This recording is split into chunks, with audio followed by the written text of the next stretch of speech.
Assalamu alaikum ve rahmetullah ve berekatuhu. Hürmetli yurttaşlar, hürmetli dindaşlar. Yaxşımısınızlar, sağmısınızlar. Azam bilen bir naxuş haberimiz var. Endi bu haber köpçülükə neçə tüylədi bilməyəm, lekin həmmimizin başımızda var bu savda. Bugün 1 noyabr 6-cı gün, şənbə 2025. Baxtiyar Ramız Rahimov alamdan ötdülər. Yəni Qamburqçı Baxtiyar Ramız. Bugün saat əbiyetki 1'e çıxardılar.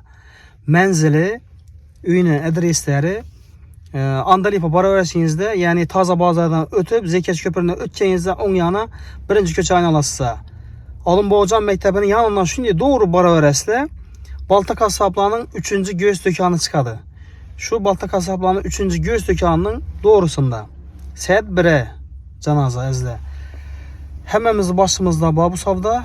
Ailə əzalarına təziyə bildirəmiz əzlə. Başları aman olsun.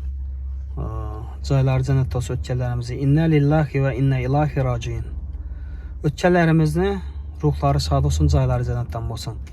Unutmayın əzizlər, saat 1'e çıxardılar. Bugün 1 noyabr. Şunu yübərib koyunla, yarı dostlarınıza, danışlara. Yine resimleri, videoları götürən bolsanız da köpçülük Baxtiyar Ramızı tanıyan bolsa gerek. Bara vermedi onlar bolsa hakkında bir dua etip koyalı əzlə. Allah razı olsun həmməmizdən.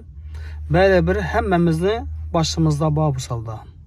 Şunun için fakat yaxşı əməllərini qılalı. Bir onu könlünü ağrıtmalı, yaxşı əməllərini qısaq.